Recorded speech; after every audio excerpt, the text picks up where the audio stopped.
Welcome back to the Mail-In Podcast. I'm Sally deFries hosting this week, and I have a very special guest with me, my husband, Will. What's up, Will?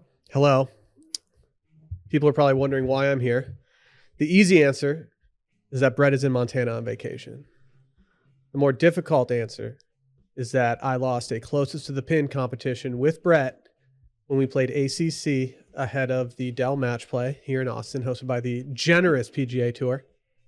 And Brett stuck it a little closer than me, and the loser had to do whatever the winner said, and he chose that I would take a mail-in off of his plate for a week, and he decided to employ that technique for this week. Should I be offended that that's one thing he didn't want to do, or you think that was just make him feel better about missing a week? I don't think that it's that Brett doesn't like doing the mail-in. I think it's more that Brett knows that it's a tough ask to ask somebody just to host your podcast for you. Well, I mean, I am technically hosting. Yeah. Co-host podcast with you. A guest. But I am going to just put this out there that I am now having appreciation for Brett, because I come in every Wednesday and just sit here and answer questions. I don't have to do shit. And I had to make the rundown today. I had to do the intro. There's a lot more work that goes into this than just sitting down and talking. Well, and you're going to do all the back end stuff. So I'm not even still doing most of it. So should I get paid for this episode? Sure. Is that what you're saying? Well, we got an email earlier, Sally, that said that you guys had 2 reads last week that were the reads of the month. So don't sell yourself too short. Yeah, but again, Brett does most of the reads. I just add color commentary. That's important. Some of the best 1-2 tandems in sports broadcasting, it takes the color commentator to really bring the oomph and make it exciting for people. Okay. Well, I'm going to try to up my confidence. Maybe I'll start doing this on my own. Just doing solo mail-ins? Yeah. That's fine. I don't know what people would ask me that they're not asking other people. They ask you the exact same questions that they ask normally. Well, I know. I'm just saying, I think they want 2 people's takes instead of just my takes. I think this is good exercise for you to get out of Brett's shadow. Yeah. Well, you're probably wondering what the Mail-In Podcast is, or you might not be wondering it because you're listening to it right now, but we do our best to answer your questions, situations you may run into in your 20s or 30s, and we're here to help you. Okay? Get a laugh in, maybe walk away with something useful. And obviously today you're going to get the duo of the deFrieses, the husband-wife duo. So hopefully we can bring a different perspective than maybe Brett's 20-something attitude brings. That immature Brett. He's probably just day drinking right now in Whitefish, Montana. Maybe. It's hilarious to me. Can I expose Brett a little bit? Sure, and then I'll get... Brett does this thing where before he goes on vacation, he asks people for recommendations for the place that he's going. Uh-huh. Normally, Brett is going to very classic post-grad places. Your San Diegos, your Nashville's, wherever you go. And he gets just an absolute plethora of recommendations. It's hilarious seeing that when he first put out his Whitefish, Montana, asking for recommendations, he got no response, hardly any responses at all. And he's still just asking for them every single opportunity he can get. Brett, there might just not be that many recommendations that people want to give you for this place. I think Whitefish, Montana is pretty tight, though. Yeah, let's go. Okay.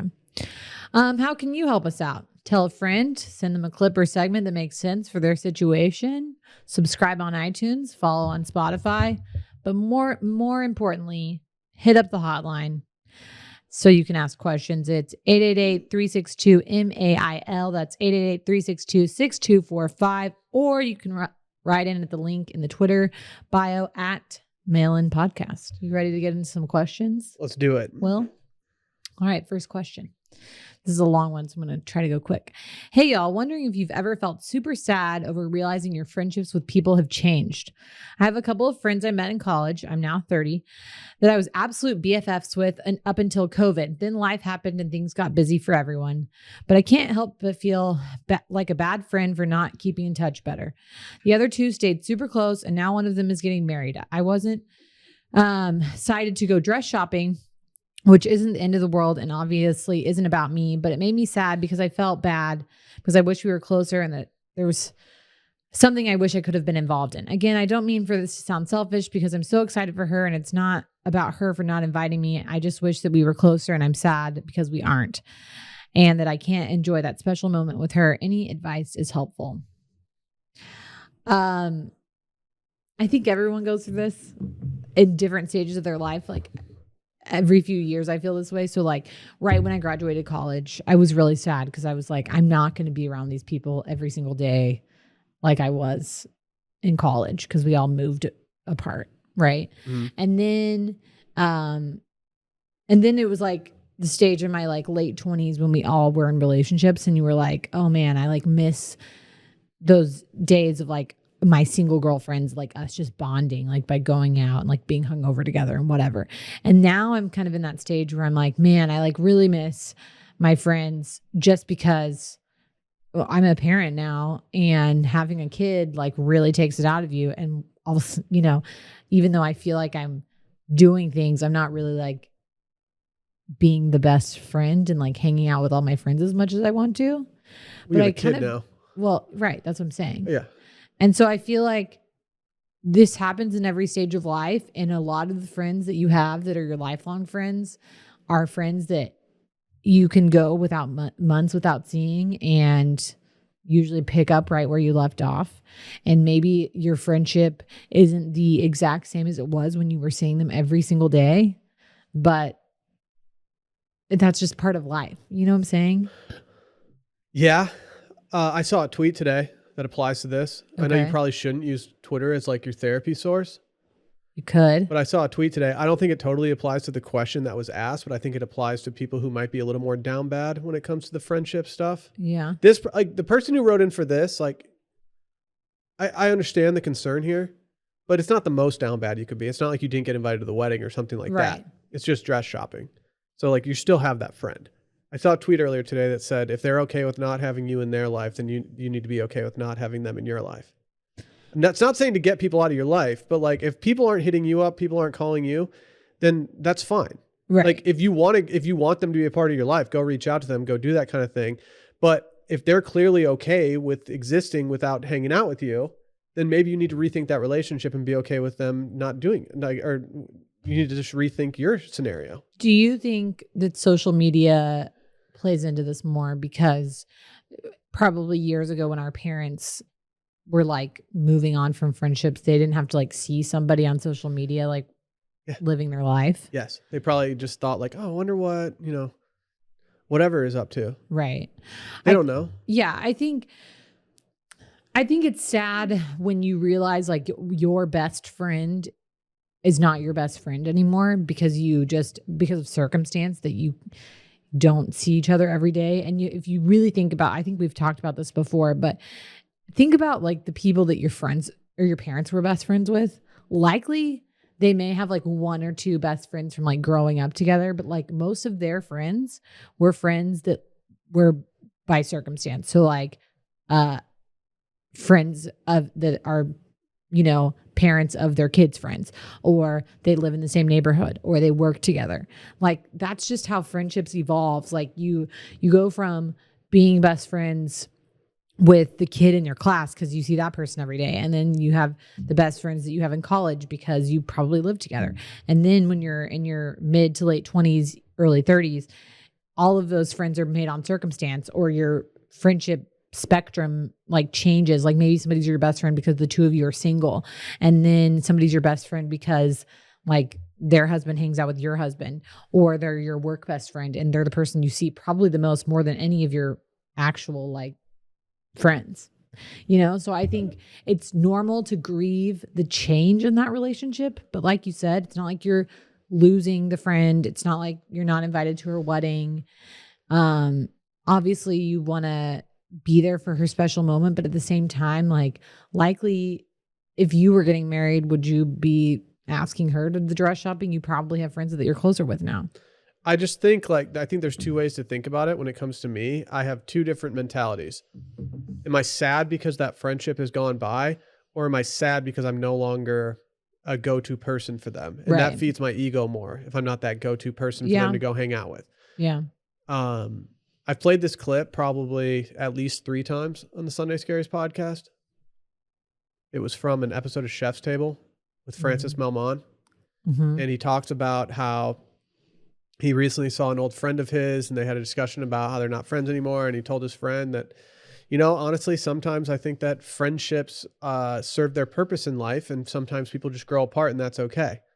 You might, those friends, I'm not talking about anyone specific in your life, but let's just take the example that you gave of your friends in your late 20s of that you'd be hungover with and hang out with all the time. Like they might have served their purpose in life if you had that group of friends. They were your going out friends. That's what you did. You were social with them. You did things. But did those people aid in, feeding into your interest? Do those people push you to be a better person? Or were they just fun friends? I'm not talking about you specifically or your friends. I'm just talking for people that out there that might have that crew. They might just not be your forever friends. I've had a lot of people in life. I know who my forever friends are at this point because I've been friends with them forever and they're not going away. Yeah. That's fine. We might not hit each other up all the time, and that sucks. But at the same time, everyone's lives are moving pretty fast. We've all gotten segmented off over the last few years because of COVID. It's just been more difficult. And I feel like a lot of our friendships are much more circumstantial than they are the way that we've bonded with certain people. And I think for me, it's kind of almost been uncomfortable getting back into it. I know that there's been a lot of studies done when it comes to people having anxiety about getting back out there in life and after COVID and stuff, just because it's kind of feels like you're starting anew sometimes. And I do feel that sometimes. And sometimes I get a little annoyed. I'm like, oh man, couldn't I get called for that tea time that my buddies are playing at right now? Couldn't I just get hit up for that? And it's like, I should probably just plan a tea time and invite the people that I want to play with instead of bitching in my head that I didn't get invited to this random tea time that I never would have known about had I not seen them post on Instagram. Yeah. And so I just think a lot more stuff these days is circumstantial, and you can't really take it personally unless they're seriously doing something to slight you. Right. And in this case, I don't think this person is trying to slight you. They might have just had, a discussion with these people, and they already had too many people on the list to go dress shopping. But if they mean this much to you and they've kind of, made you feel bad about yourself because you didn't get invited to go dress shopping, I think you just need to figure that out and hit them up and try to hit them up more. I don't think this is worth confronting anything over, but I think if you want them to be the person in your life who would invite you to that kind of thing, you need to make sure that you're holding up your end of the bargain in that friendship too. And if you are trying to hold up that end of the bargain and it's still not working, then you just need to reassess the friendship. Right. That's how I feel about it.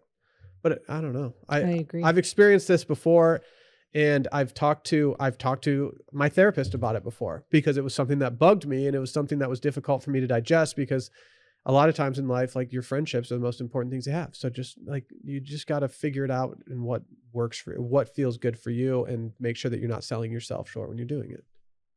That's all I got. I think you nailed it. Should we hear from our friends over at Green Chef? Yeah. I have copy points in front of me right now. I'm going to get to them eventually, but I want to start off by saying that Sally and I went through an absolute run of making Green Chef meals. And after our free meals ran out, I looked at Sally and I said, Green Chef is the best food delivery service that I've ever experienced. Correct. And it's not close. It is hands down the freshest stuff that I've had. The recipes, while they are, I'm going to call them involved, but not in a bad way. It takes time in the kitchen to do it, but it's nothing that's too difficult for you. And every meal that we had from there Delightful. Was really good, really fresh, and really filling. And those are the three things that I need. Mm-hmm. Yeah. These are time-saving recipes packed with fresh produce and vibrant flavors help to make the most out of those long summer days. And Green Chef saves you time by cutting down on weekly meal planning, prepping, and grocery shopping. These are pre-measured and prepped ingredients that come straight to your door, leaving you with more time to savor the sunshine. These are premium and organic ingredients with seasonal produce, premium proteins, and organic ingredients you can trust. Green Chef is the #1 meal kit for eating well. They have great access to unique farm fresh ingredients like figs, dates, artichokes, plus sustainably sourced seafood. I've always been worried about seafood coming in the mail from these services. Green Chef knocked it out of the park. Mm-hmm. Not sketchy seafood at all. And that is a huge compliment coming from me because I get sketched out by a lot of seafood. You do get sketched out by seafood. Green Chef they offer 24 always changing recipes to choose from for every week so you never get bored. Their expert chefs curate every recipe so you can enjoy restaurant quality dishes at home without compromising on taste.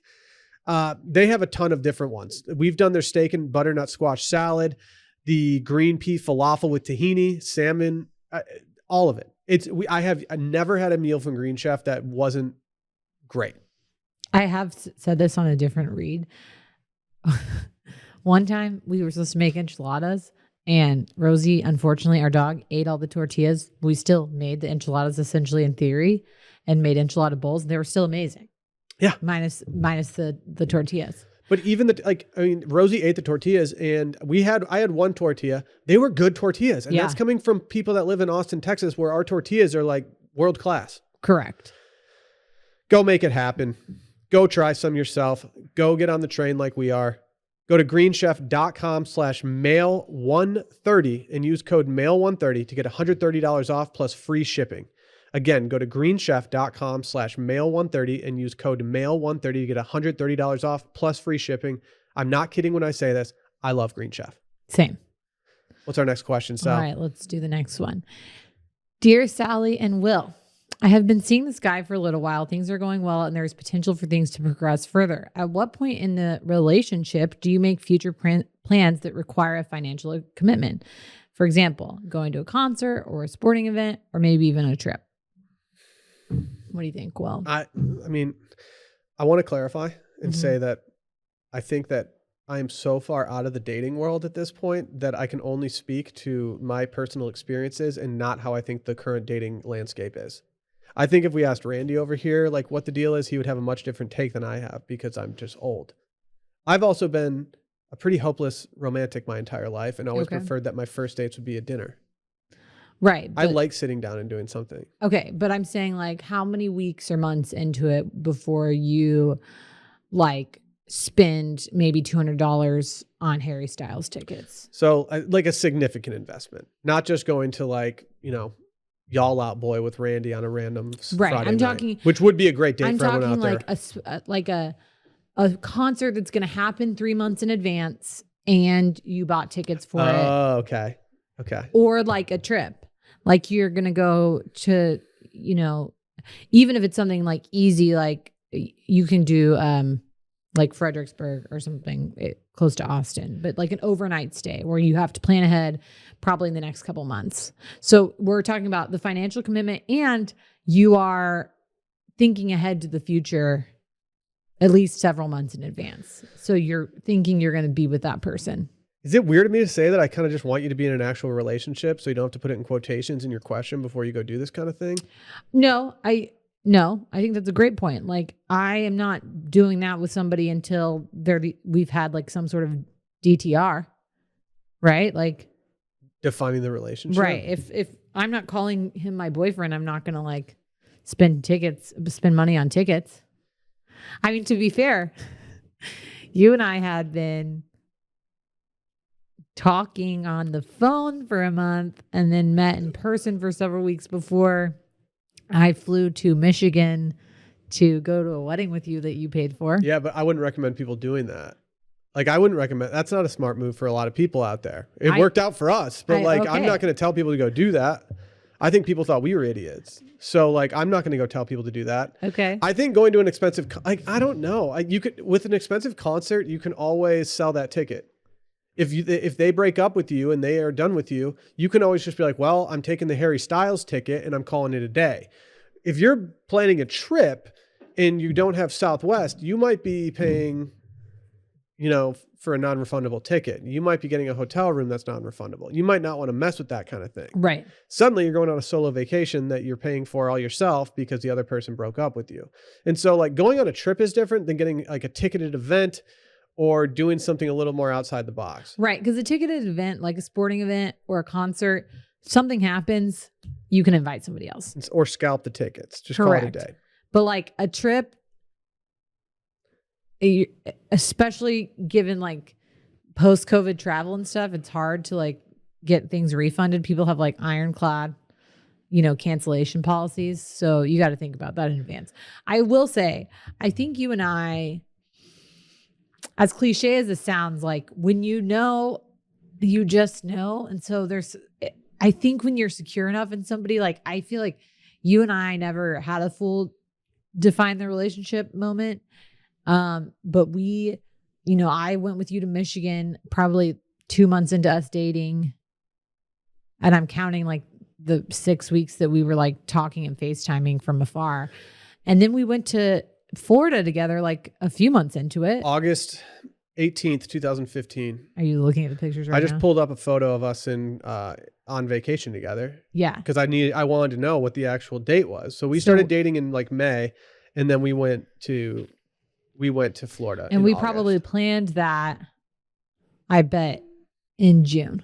And we'd been probably dating in person for like a month. Yeah, you got to wait a couple months before you can do this. Okay, but that's what I'm saying. I think it's different because I think you and I knew like immediately.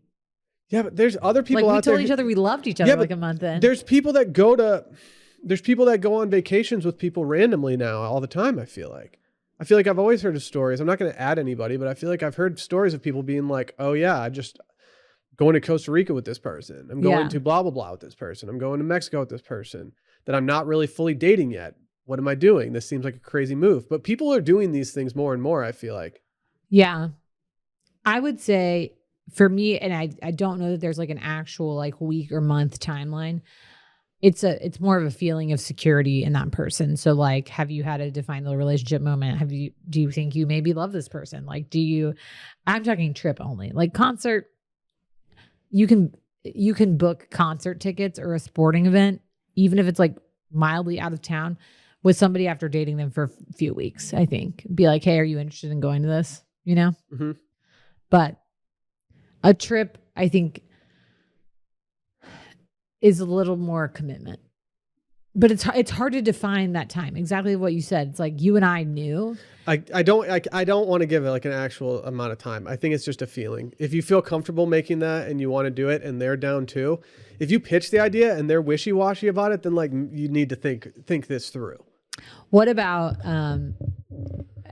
being like asking someone to be your wedding date for a wedding that's like 6 months in the future? And you're like newly dating. I don't even think you bother asking them. I think you just wait. I think you just wait and have them assume that they're going to be your wedding date. And if things go south, and then like by the time you RSVP, that's like 6 weeks out from the wedding, probably. Exactly. Okay. But then what if they don't offer you a +1 because you're not official yet? Also, if you're not dating someone after that 6 months, they don't want to date you. So maybe don't go to the wedding with them. You know what I mean? Yeah. I think we should just go to the next one. Yeah, let's go to the next one. Okay. Question for Sally. And I think, this applies to you too. Everyone talks about the most rewarding, uplifting, and gratitude-ending aspects of being a mom. Tell me, what are the worst parts of being a husband, wife with a child in your late 20s onward? The honesty of this pod is its most rewarding and helpful aspect, and I really want to hear what you have to say.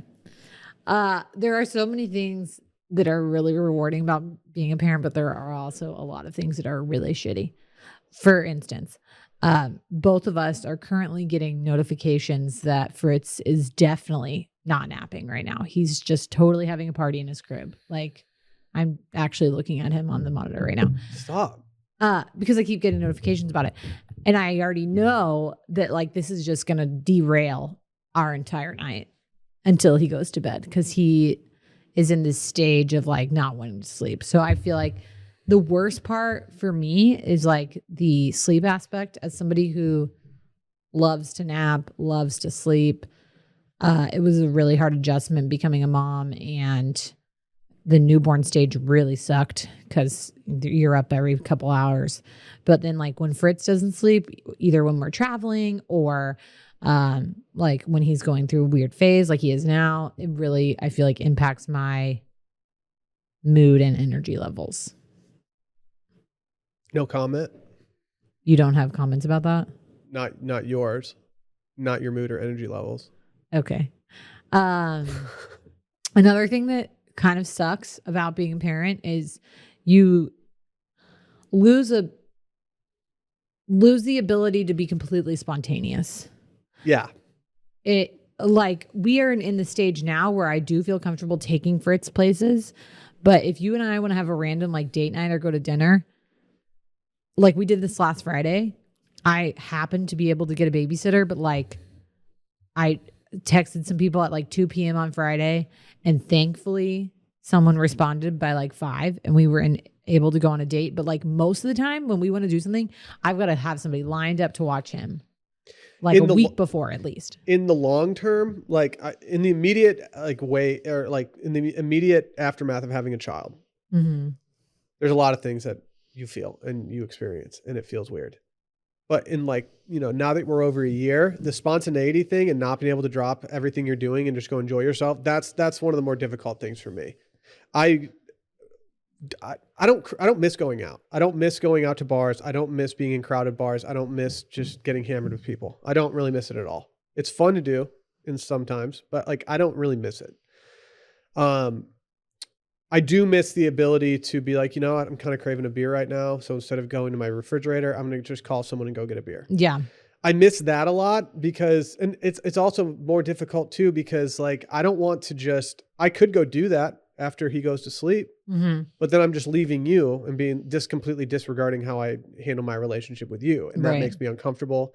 Because obviously if every night you were doing it, that would be another problem. But if you were doing that regularly where you're like, all right, he's in bed, I'm going to go out with some girls and go get a glass of wine.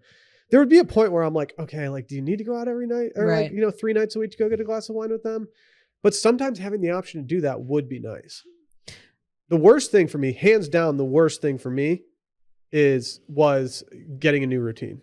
Yeah. And I think I made your life hell because of my grumpiness. And that was for sure the worst part. I like working.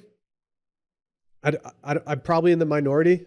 I obviously like working because I own part of the company. And so I wouldn't be doing what I do if I didn't enjoy it. I feel like my schedule is pretty loose in general. And so working for me was always just kind of when I felt like it and not necessarily a 9 to 5. And I've really had to crunch my time down into a 9 to 5, which is not something I ever want to do. Yeah. It's fine. I don't mind it. But if there's anything that comes up outside of that 9 to 5, it's really difficult for me to justify trying to get a babysitter and doing that kind of thing. And so settling into that routine was hard. And I used to do a lot of work early in the morning. You're a nurse, anesthetist. You go to work at the hospital at 6 a.m. some days. I enjoyed those days when I could get up at 6 a.m., make a cup of coffee, go sit in bed, work until I had to go to work and get my day started. I could also end my day early in that case. I can't do that kind of stuff now.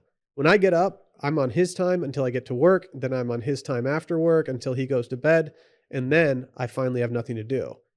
Yeah. Life used to be that you don't have anything to do when you wake up until you go to work. Now it's I got shit to do until 7 o'clock. Right. And that's been the hardest part for me to figure out. I think I've figured it out at this point, or at least gotten to a place where we don't want to rip each other's heads off when we talk about it. But that's how I feel about it. I think one of the other worst parts for me is feeling all of these emotions that I used to not feel towards baby animals, other babies, world events. I think being a mom, when that llama almost got sniped yesterday while we were watching those the great those Puma videos. Yeah. I felt bad for those little llamas. Yeah, but I also was sad for the baby pumas who weren't going to be able to eat. Yeah, the empathy goes through the roof. Irregular news, horrifying news, everything just affects me on another level now. And I used to be really able to detach myself. I think that was a skill that I learned in the ICU. I could turn on the empathy, sympathy when I was with patients, but I was able to shut it off when I went home and not think about it, which was helpful in having a work-life balance. It's really hard for me to do that now. I don't know. It's hard. And it's the worst thing, but it's also the best thing because you're feeling a lot of emotions for people. I think it makes you a more empathetic person. But it does take a toll. You'll look over at me and I'll be crying at an Instagram post about, I don't know, some the dodo video about a mom and her baby kittens and dude, I'll look over at Sally sometimes. I'm talking to Randy here. I'll look over at Sally sometimes and I'll be like, what are you crying at right now? And she's on a GoFundMe for some random high school kid from a state that we've never been to before. And she's donated $100. And I'm like, what are you doing? Yeah. We don't know this person. I understand it's sad, but they're already 150% funded. Yeah. It's tough. stuff out there with these postpartum emotions. Yeah, I mean, the schedule and just kind of for me, the hardest part, you're a type A person. Mm-hmm. I've already said the hardest part, so I can't say it's the hardest part. A difficult part for me too is that not being a type A person, not being a planner, not doing things in advance, not thinking in advance all the time. Mm-hmm. It makes it really hard on me to do things that aren't family driven because I'm not motivated far enough out to plan certain things.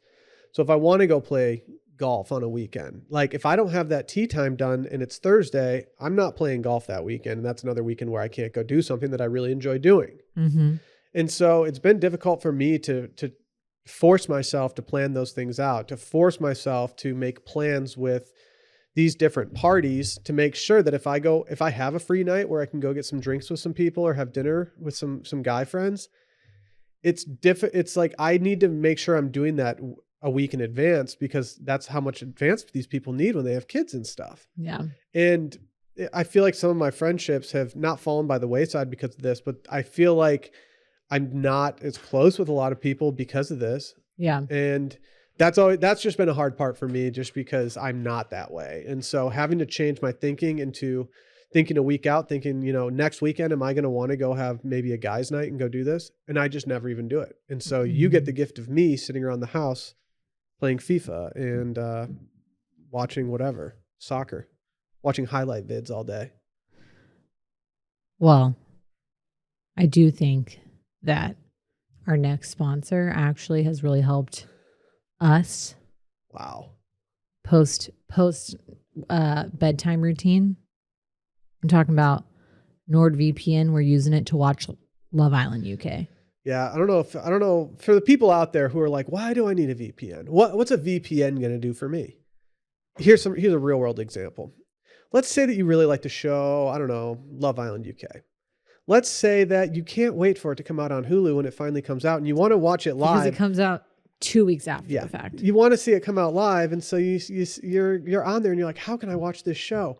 You can make an ITV account and you can try to watch it, but it's not going to let you do it because it says that you're in a different country. It says you're in the United States, but you got to be a UK resident. So what do? You download the easy to use NordVPN where you can set your IP address to anywhere in the world. And suddenly you're just enjoying content from anywhere. Whether you're trying to watch content that's outside of the country, or if you're outside of the country and you're just trying to watch something else, or maybe a game's blacked out that you want to watch, boom, download NordVPN, change your location, make it happen.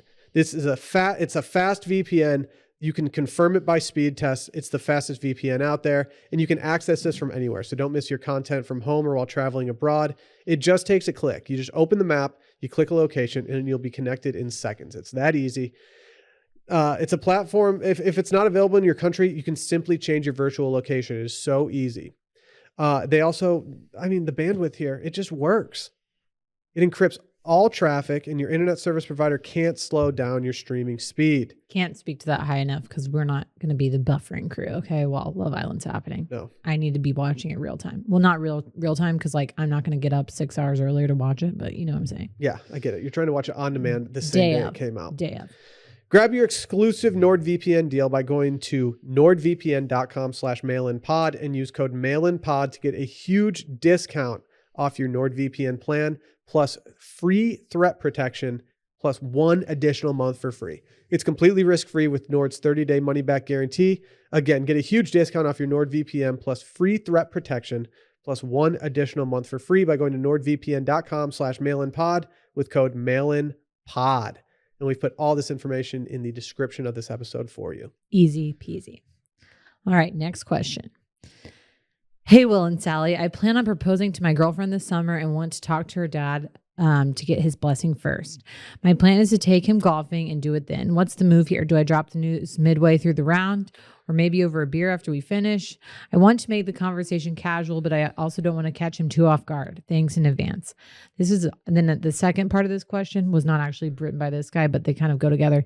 Do I need to take the ring with me when I go across the country to ask my girlfriend's dad for his blessing, or can I just show him a picture of it? I will be traveling with my girlfriend and I don't want her to find it. Don't travel with your ring.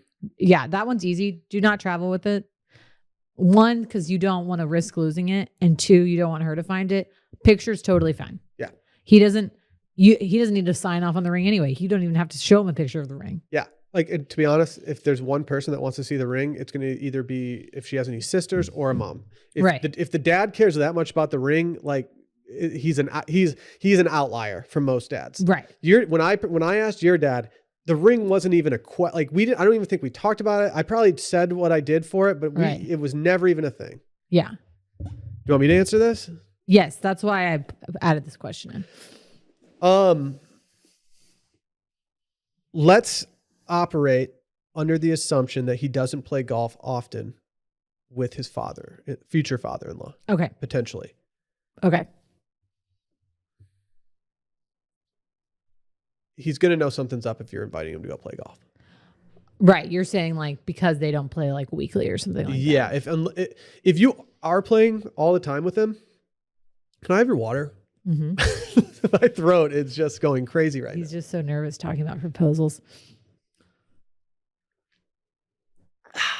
Back in the game. Okay. Wow. So if you're playing with him all the time, he's not going to think something's up. You can wait till the end of the round. You're going to play like shit if you wait. You're going to be nervous. You're going to be worried. Like if you're not nervous or worried, you're stronger than me. It was very nerve-wracking having that conversation. See, this is why I needed you to answer this. I don't think this would be the most common answer, but I think that you drop it very early in the round. And I think that allows you to have the conversations. He can ask you questions on the course, especially if you're playing alone and not with two other people. You guys can have that entire round to bond over the fact that you want to marry his daughter. I think that would be a very endearing thing. And I think that it would get the nerves off of you before waiting till the end of the round. And I think that it would open up a different way to have that conversation. There's a person in my life who asked someone's dad to marry them. And he said that after he asked that question, it was the first time in life that he felt like his then now future father-in-law, he said it was the first time that he had ever talked to him and felt like he was talking to a son. And that was like very nice. I think that you'd try to do it early in the round, maybe after a birdie, not after a triple, not after he just shanks one out of bounds. Find a good time to do it. Yeah, not during his backswing. If you guys are waiting on the group in front of you, just be like, you know what? No, we got some time. Yeah. Mind if I run a question by you and just maybe do it? When the car girl comes by, you grab him a little cocktail. Yeah. But don't do it before the round. Just like get out there away from everybody. Find maybe if there's a picturesque hole, maybe you do it there. Maybe a little proposal action. Well, every single course has their, signature hole. And if you can do it at a place that you guys are, fond of, then why not just go do it there? You always have the memory that you went to this picturesque hole at this beautiful golf course and you got to ask her dad to marry, if you could marry his daughter. Mm-hmm.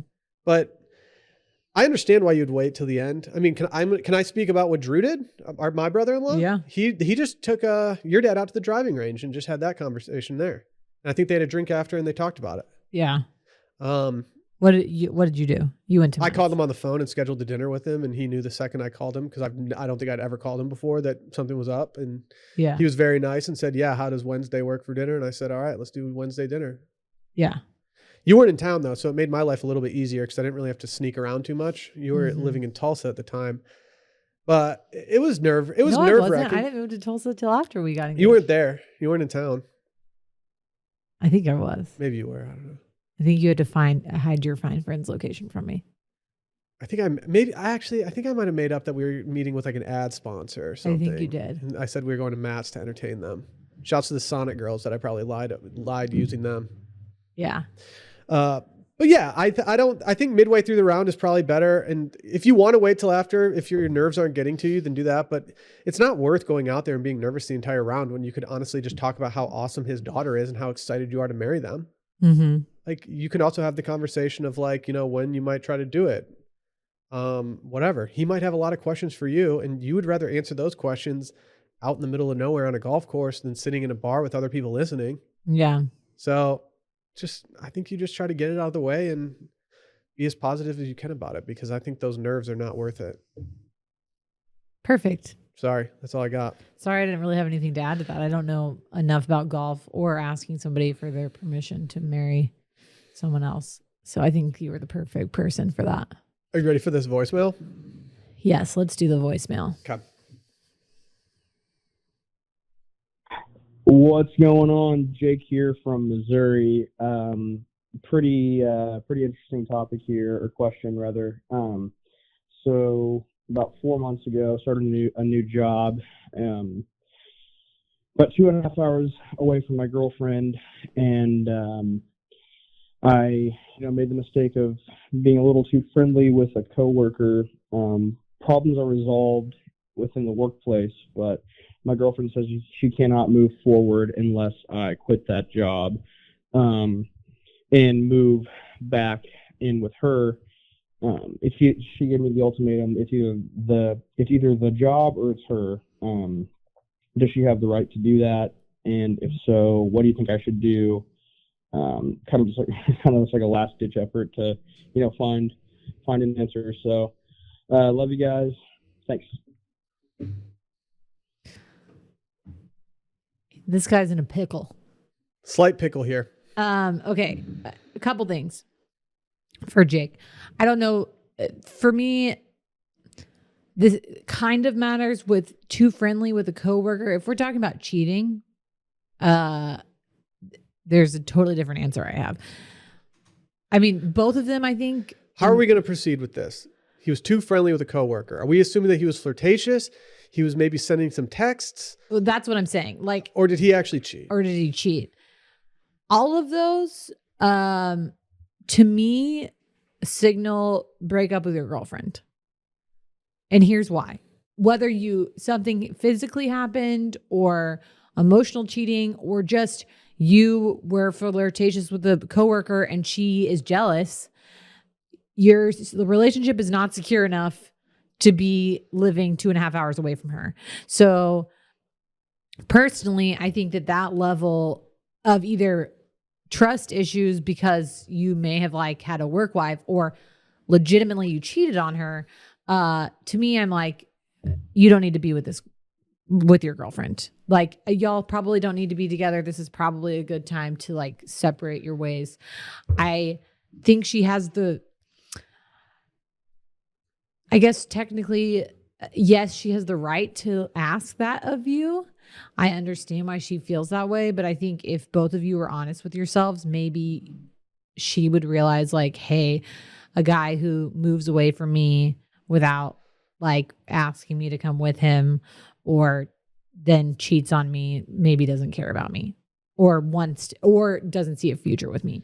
And honestly, Jake, the fact that you called into mail-in, I appreciate it. But if you really didn't know immediately, oh, I want to be with her, I'm going to move back, or then to me, that just answers your own question. Yeah, Jake, I'm not telling you to break up with her, but I am telling you that do your thing. She's well within her rights to give him an ultimatum. Yeah. She is well within her rights. I'm not saying she is right. I'm not saying it's just. I'm not saying it's correct. She is well within her rights to say that she deserves someone who's not going to get a little too friendly with a coworker 2.5 hours away. Correct. That's fine if she holds herself to that standard. I would hope that she does. Correct. That being said, you are under no obligation required to go move back. And I don't think you should. It sounds like if this job was good enough to take you away from her, it's good enough to keep you there. And if you guys are not in a steady enough relationship that she doesn't have any plans to move closer to you, instead of you having to quit your job to move back to her, what are the priorities here? Well, and exactly what you said. If you moved away from her and there was, if you had a future with this girl, A, you wouldn't have cheated on her or had a whatever situation happen with the coworker, and B, or two, I don't know if I started with one or A. If she would have made this ultimatum and you knew that you fucked up and you wanted to be with her, you would have already moved back. That's fair. Correct? Yeah. I mean, sorry, Jake. I know Jake made a mistake, and I'm not going to be too hard on him for this mistake that he clearly made, because I'm sure he's been hard enough on himself. He's writing into the mail-in to figure this out. He's down bad a little bit, maybe not down the worst, but he's down a little bad. But again, if she's allowed to make this call, but you're under no obligation to think that it's the right move just because that's what she wants. Correct. Shouts to Jake in Missouri, though. Yeah. All right. You ready for the final question? Mm-hmm. This is a doozy.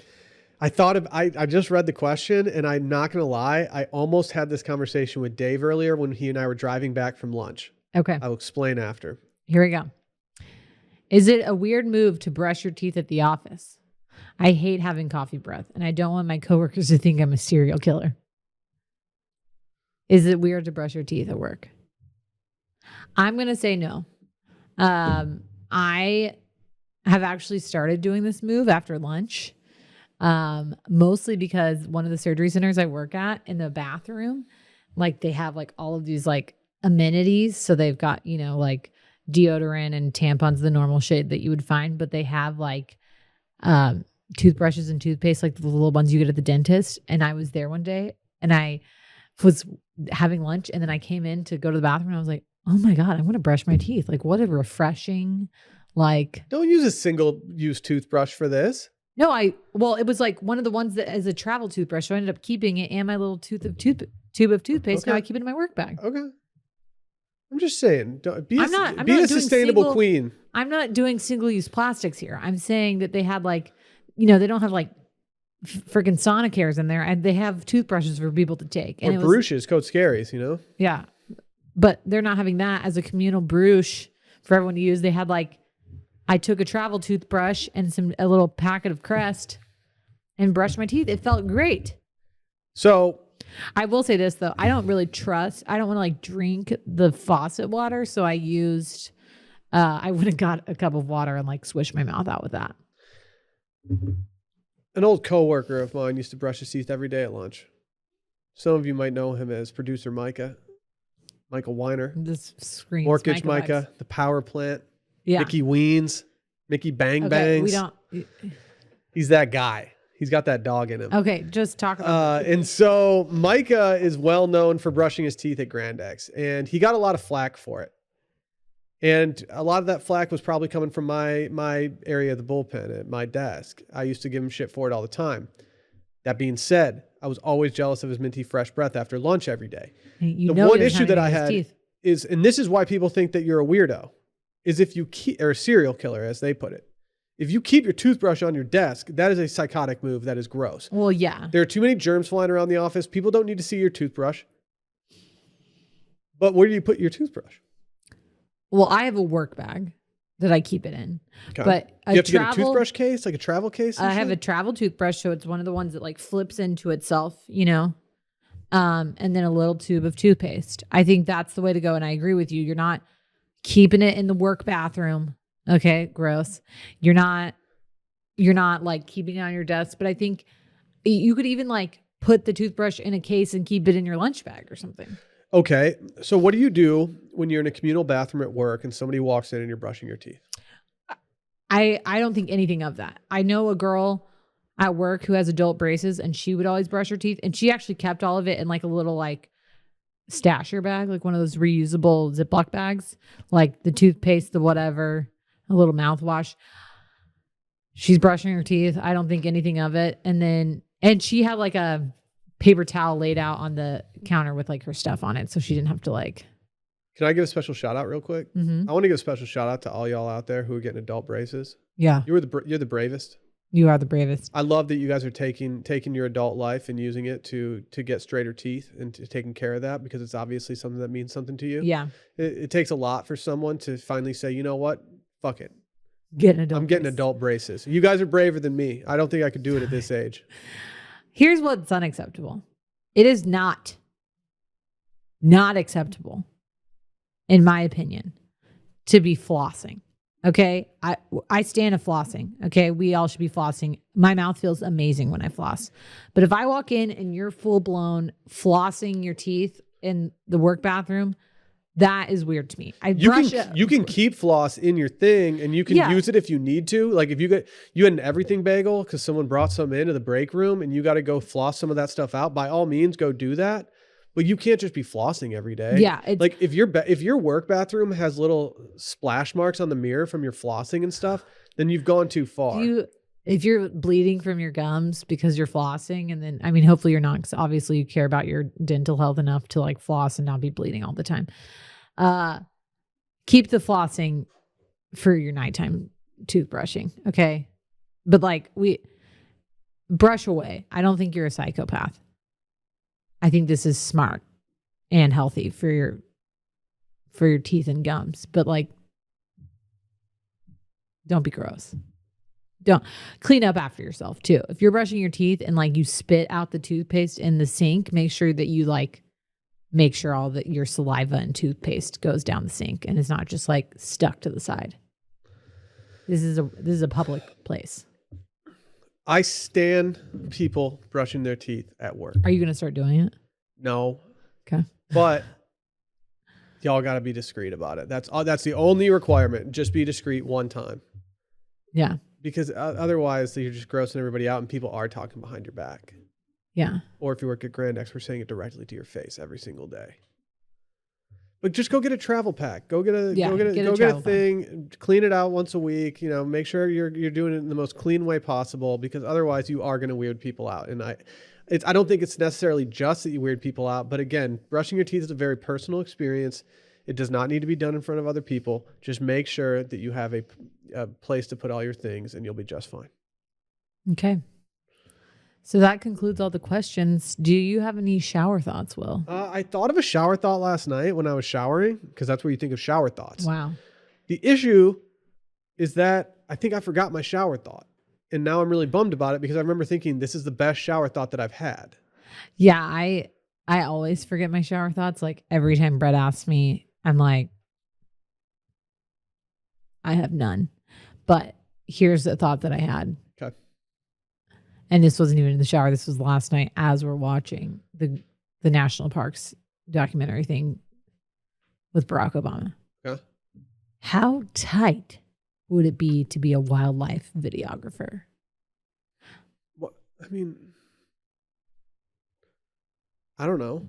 Like, do you think that they have like stressful parts of their job? Like, Yeah. what are the stressful parts of their job? Like not getting the shot, or like possibly being mauled by like a big cat? I think the worst part of wildlife photographer's job is the waiting.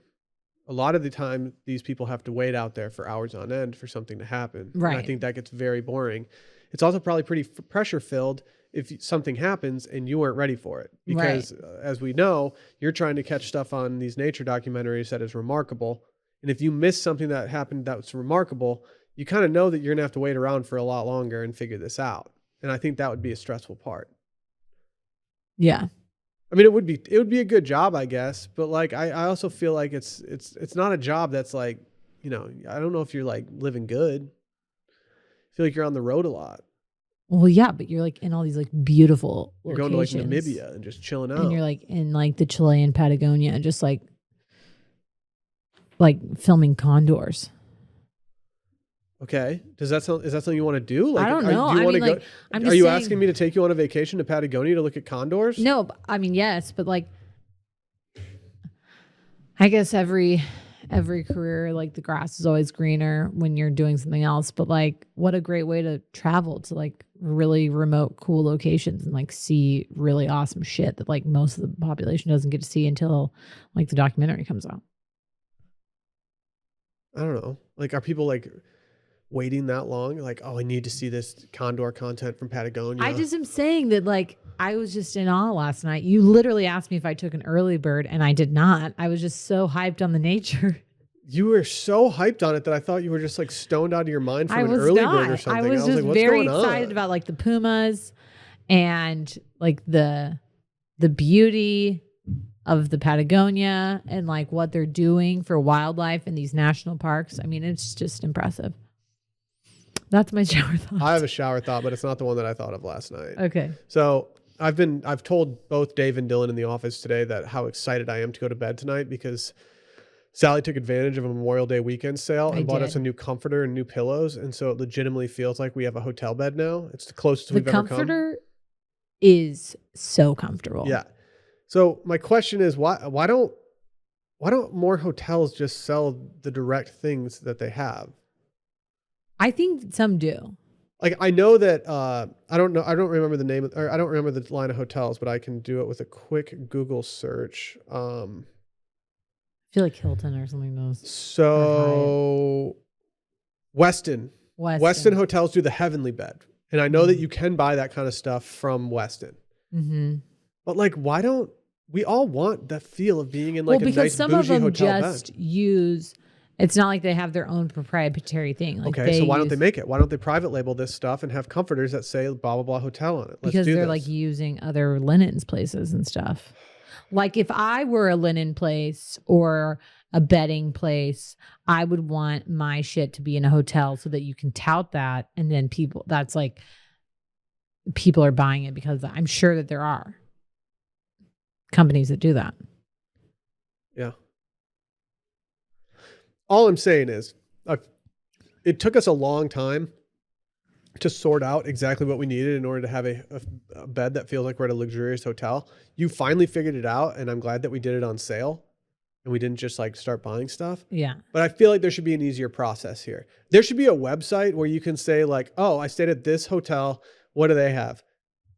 Idea. It's like the Trademark app that. idea for like like finding bathrooms in cities and stuff. Like, no, I need a website where I can filter by city and by hotel and see what kind of products I'm sure they have that at those if you hotels. called the hotel and asked, they would just tell you exactly what they had.